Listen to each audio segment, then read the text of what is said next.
अस्सलामु अलैकुम वरहमतुल्लाहि वबरकातुहू। आज की इस वीडियो के ज़रिए से रमज़ान के ताल्लुक़ से हम आपके सामने बहुत ही अहम मसाइल पेश करने वाले हैं। आज की इस वीडियो के ज़रिए से हम आपके सामने अवाम के दरमियान रोज़ों के मुताल्लिक़ जो 19 गलत फहमियाँ हैं वो सब आपके सामने पेश करने वाले हैं। बाज़ गलत फहमियाँ अवाम के दरमियान ये है कि जब रोज़ा नहीं टूटता है और वो ये समझते हैं कि रोज़ा टूट जाता है, और बाज़ गलत फहमियाँ ऐसी बैठी हुई है कि जब रोज़ा टूट जाता है और वो ये समझती हैं अवाम कि रोज़ा नहीं टूटता है। तो आज की इस वीडियो के ज़रिए से इंशाअल्लाह ताला उन 19 गलत फहमियों को हम आपके सामने दूर करने वाले हैं कि जिनके बारे में अक्सर अवाम तज़ब्ज़ुब में हैं, जिनके बारे में कन्फ्यूज़न के शिकार हैं कि क्या रोज़ा टूटेगा या नहीं। आज की ये वीडियो हमारी बहुत अहम वीडियो है। अगर आपको ये वीडियो पसंद आए तो इस वीडियो को शेयर करें और हम इस वीडियो को बहुत ध्यान से सुने। आज की ये वीडियो बहुत अहम वीडियो है कि जिस 19 चीज़ों से जो हमारे दरमियान गलत फहमियाँ हैं वो हम आज आपके सामने इस वीडियो के ज़रिए पेश करने वाले हैं। पहली गलत फहमी जो हमारे दरमियान है वो ये है कि अक्सर आवाम ये समझती हैं कि सहरी करने के बाद जब सो जाते हैं और उसके बाद एहतिलाम हो जाता है, यानी नाइट फेल हो जाती है, तो अक्सर ये समझते हैं कि रोज़ा टूट जाता है।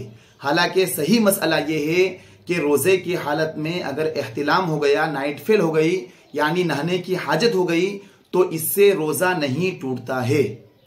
दूसरा मसला जिसमें अवाम गलत फहमी में मुब्तला है वो ये है कि बाज़ आवाम ये समझती है कि रोज़े की हालत में हमने थूक या बलगम को निगल लिया तो इससे रोज़ा टूट जाएगा। मसलन रोज़े की हालत में थूक जमा हो गया, थूक आया और उसे अगर हमने निगल लिया, या बलगम आया जिसे खकार कहते हैं वो आई और उसे निगल लिया तो रोज़ा टूट जाएगा। हालांकि सही मसला ये है कि चाहे जितना भी थूक मुंह में जमा हो जाए या बलगम जमा हो जाए और अगर हमने उसे वापस निगल लिया तो इससे रोज़ा नहीं टूटता है। अक्सर आवाम इसमें तज़ब्ज़ुब की शिकार है। इसलिए हम इस वीडियो को बहुत ध्यान से देखें और ये समझें कि जो गलत फहमियाँ हमारे दरमियान हैं हम रमज़ान के मुताल्लिक़ और ख़ास करके रोज़ों के मुताल्लिक़ उन गलत फहमियों को दूर करें। तो दूसरी गलत फहमी कि रोज़े की हालत में अगर हमने थूक या बलगम को निगल लिया तो उससे रोज़ा नहीं टूटेगा। अलबत्ता अगर हमने थूक को बाहर ले आए हथेली पर और फिर उसे निगल लिया तब जाकर रोज़ा टूटेगा, और ऐसा अक्सर होता नहीं है। तीसरी गलत फहमी जो आवाम के दरमियान है वो ये है कि कुछ लोग ये समझते हैं कि तेल या सुरमा अगर हमने रोज़े की हालत में लगा लिया तो इससे रोज़ा टूट जाएगा। हालांकि सही मसला ये है कि रोज़े की हालत में हमने सुरमा लगाया या औरत ने काजल लगाया या फिर बोरोप्लस लगाया, फेयर एंड लवली लगाया, इससे रोज़ा नहीं टूटेगा। तो तीसरी चीज़ ये है कि सुरमा या तेल लगाने से रोज़ा नहीं टूटता है। अक्सर आवाम ये समझती है कि इनसे रोज़ा टूट जाता है। चौथी चीज़ जो रमज़ान में गलत फहमी में मुब्तला है अक्सर आवाम, वो ये है कि अगर किसी शख्स की सहरी में आँख ना खुली, और सहरी का वक्त ख़त्म हो गया, उसके बाद आँख खुली, तो बाज़ ये समझते हैं कि अब हमारा रोज़ा नहीं होगा, रोज़ा रखना सही नहीं होगा हमारे लिए। हालांकि रमज़ान में सहरी का करना सुन्नत है। अगर कोई शख्स किसी की आंख ना खुले या किसी ने सहरी नहीं की और वो तब भी रोज़ा रखेगा तो रोज़ा हो जाएगा। अक्सर आवाम यही समझती है कि अगर सहरी नहीं की है तो रोज़ा नहीं होगा। सहरी का करना सुन्नत है, लेकिन अगर कोई किसी की आंख ना खुल पाई और सहरी का वक्त ख़त्म होने के बाद आंख खुली तब भी उसके लिए रोज़ा रखना फ़र्ज होगा, ज़रूरी होगा। सहरी पर आंख ना खुलने की वजह से रोज़ा नहीं छोड़ा जाएगा। पांचवी गलती रमज़ान में जो गलत फहमियाँ है आवाम के दरमियान वो ये है कि बाज़ आवाम ये समझती हैं कि रमज़ान में रोज़े की हालत में मिसवाक नहीं कर सकते हैं। हालांकि सही मसला ये है कि रोज़े की हालत में हम मिसवाक कर सकते हैं, चाहे वो मिसवाक बिल्कुल ताज़ी हो यानी तर मिसवाक हो, चाहे उसकी जो हम तराहट जो उसमें पानी होता है वो हमें महसूस हो हलक तक, तब भी उससे रोज़ा नहीं टूटता है। चाहे जैतून की मिसवाक हो, चाहे पीलू की लकड़ी की मिसवाक हो, चाहे नीम की मिसवाक हो, चाहे नीम की मिसवाक हम कर रहे हैं और उसकी कड़वाहट हमें महसूस हो रही है, तब भी मिसवाक करने से रोज़े की हालत में रोज़े पर कोई फ़र्क नहीं पड़ेगा, उससे रोज़ा नहीं टूटेगा। इसी तरीके से आवाम छठी जो गलत फहमियाँ आवाम के दरमियान रमज़ान के ताल्लुक से है वो ये है कि जब तक अजान होती रहती है सहरी करते रहते हैं, तो ये बहुत बड़ी गलत फहमी है। इससे हमारा रोज़ा भी नहीं होता है। कई घरों में देखने में आता है और ख़ास तौर पर गाँव में ये देखने में आता है कि जब तक फजर की अजान नहीं होती है तब तक खाते रहते हैं। हालांकि सही मसला ये है कि जब सुबह सादिक से पहले पहले तक सहरी का वक्त रहता है, जैसे ही सुबह सादिक का वक्त ख़त्म हुआ फिर फजर का वक्त शुरू हो जाता है, और जो वो अजान होती है वो फजर की अजान और फजर की नमाज के लिए वो अजान होती है। लिहाजा अगर कोई शख्स फजर की अजान तक खाता रहा तो ऐसे शख्स का रोज़ा शुमार नहीं किया जाएगा। एक और गलत फहमी जो आवाम के दरमियान है वो ये है कि रोज़े की हालत में अगर बदन में से किसी भी हिस्से से खून निकल गया तो रोज़ा टूट जाएगा। अक्सर आवाम ये समझती है। तो सही मसला ये है कि रोज़े की हालत में चाहे जितना भी खून निकल जाए, चाहे मुंह से खून निकले या एक्सीडेंट हो जाए, किसी जगह पर लग जाए या जख्म हो जाए, वहां से खून निकले, तो सही मसला ये है कि रोज़े की हालत में बदन के किसी भी हिस्से से खून निकलेगा, उससे रोज़े पर कोई असर नहीं पड़ेगा, उससे रोज़ा नहीं टूटेगा।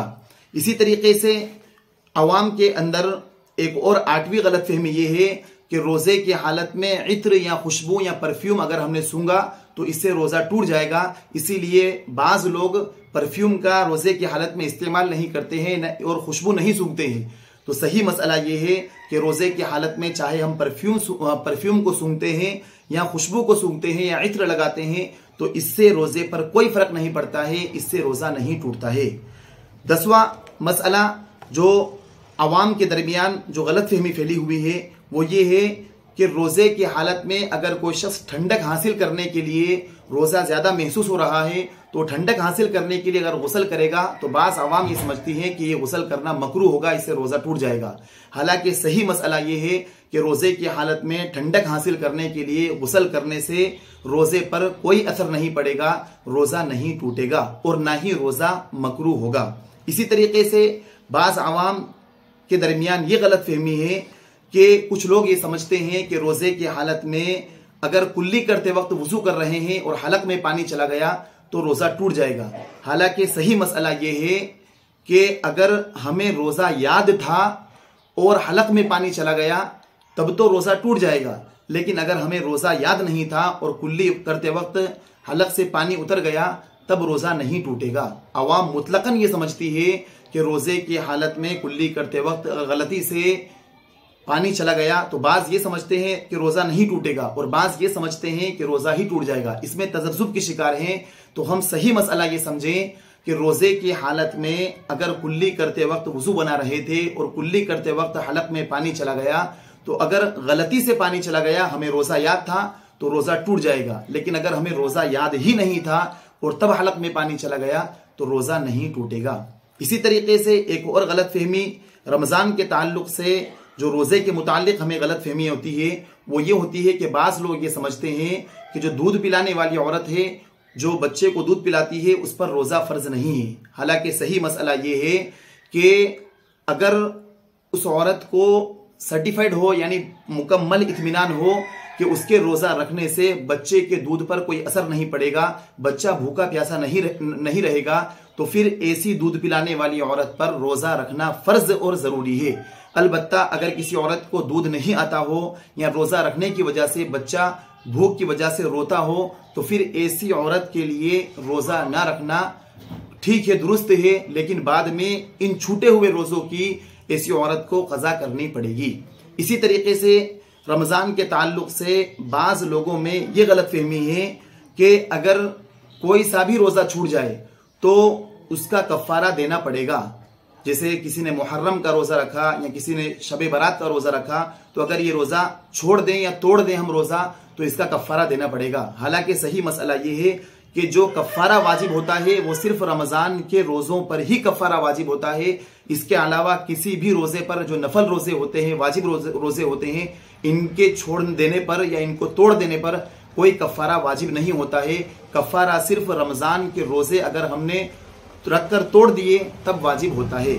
इसी तरीके से बाज़ अवाम में ये गलत फहमियाँ हैं कि अगर हामिला औरत पर भी रोजा फर्ज नहीं है, जो औरत प्रेग्नेंट है उस पर रोजा फर्ज नहीं है। हालांकि सही मसला ये है कि अगर हामिला प्रेग्नेंट औरत को रोजा रखने में कोई दिक्कत ना हो, वो भूख और प्यास को बर्दाश्त कर सकती हो और उसकी वजह से जच्चे और बच्चे पर कोई असर नहीं पड़ता हो, तो फिर ऐसी औरत पर भी रोजा रखना फर्ज होगा। सिर्फ छोटे से उज्र की वजह से रोजा ना छोड़ा जाएगा और इसमें माहिर डॉक्टर से पूछ लिया जाए कि रोजा रखना इसके लिए परेशानी का बाइस अगर नहीं है तो ऐसी औरत पर रोजा रखना फर्ज होगा। और अगर परेशानी का बाइस हो कि जच्चे पर या बच्चे पर कोई असर पड़ेगा तो फिर ऐसी औरत पर रोजा माफ होगा, अलबत्ता बाद में इन रोजों की कज़ा करनी पड़ेगी। इसी तरीके से एक और गलत फहमी ये आवाम के दरमियान रोजे की हालत में रोजे के मुतालिक वो ये है कि जिस दिन सफर करना होता है तो वो ये समझते हैं कि रोजा माफ है। हालांकि सही मसला ये है कि अगर हम सुबह सादिक से पहले सफर करने वाले हैं तब जाके हम रोजा ना रखें, मुतलकन सफर की वजह से रोजा ना छोड़ें। इसी तरीके से अगर हम सफर की हालत में हो और कल भी हम सफर में रहेंगे तब जाकर हम रोजा ना रखें। सिर्फ इसी तरीके से कुछ 10 किलोमीटर का 20 किलोमीटर का सफर करना होता है और ये समझते हैं हम सफर करने वाले हैं तो रोजा छोड़ देते हैं। हालांकि सही मसला ये है कि अगर हम शरई सफर करने वाले हों, मसलन अगर हम 77.5 किलोमीटर दूर सफर हमारा इरादा है, जिस जगह हम मुकीम है वहां से अगर हमें 100 किलोमीटर सफर करना है या 80 किलोमीटर सफर करना है तब तो हमारे लिए रोजा माफ है, बाद में इस रोजे की कज़ा करनी पड़ेगी। मुतलकन थोड़ी दूर जाना है तो फिर हम रोजा ना छोड़ें। इसी तरीके से बाज आवाम ये समझती हैं कि टूथपेस्ट का इस्तेमाल करने से, मुतलकन टूथपेस्ट का इस्तेमाल किया या मंजन का इस्तेमाल किया तो रोजा टूट जाएगा। हालांकि सही मसला ये है कि अगर टूथपेस्ट इस्तेमाल किया रोजे की हालत में और उसके कुछ जर्रात अंदर चले गए तब रोजा टूटेगा। मुतलकन सिर्फ रोजे की हालत में टूथपेस्ट इस्तेमाल करने से रोजा नहीं टूटेगा, अलबत्ता रोजे की हालत में मंजन या कोलगेट का इस्तेमाल करना मकरूह जरूर होगा। इसी तरीके से बाज़ अवाम ये समझती हैं कि अगर रात में गुस्ल फर्ज हो गया, रात में चाहे औरत से हम मिस्त्री की या किसी और वजह से गुस्ल फर्ज हो गया और नापाकी की हालत में सहरी कर ली तो रोजा सही नहीं होगा। हालांकि सही मसला ये है कि अगर हमने नापाकी की हालत में सहरी कर ली तब भी हमारा रोजा सही हो जाएगा। हमारे नापाकी की हालत में सहरी करने से रोजे पर कोई फर्क नहीं पड़ेगा, रोजा दुरुस्त हो जाएगा। इसी तरीके से बाज़ आवाम ये समझती हैं कि कोई उज्र हो या कोई बीमारी हो तो अगर उज्र की वजह से या बीमारी की वजह से रोजा छोड़ दें और फिर उस रोजे का फिदिया अदा कर दें। हालांकि सही मसला ये है कि अगर कोई उज्र हो या कोई बीमारी हो तो वो रोजा, अगर मसलन कोई ज्यादा बीमार है तो वो रोजा छोड़ सकता है, लेकिन सही होने पर, तंदुरुस्त होने पर उस रोजे की कज़ा करनी पड़ेगी, सिर्फ फिदिया देने से काम नहीं चलेगा।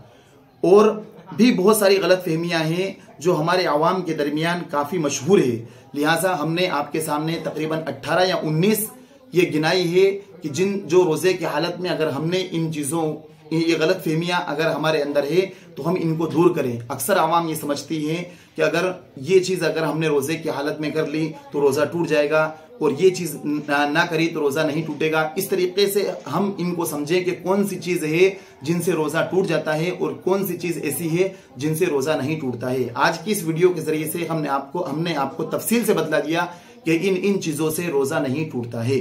और ये जितना भी हमने आपको तमाम चीजें जो हमने बतलाई है आपको, ये मशहूर दारुल इफ्ता जामिया बिन्नूरी टाउन और मशहूर दारुल इफ्ता दारुल उलूम देवबंद और मुख्तलिफ किताबों से लेकर हमने आपके सामने पेश की है।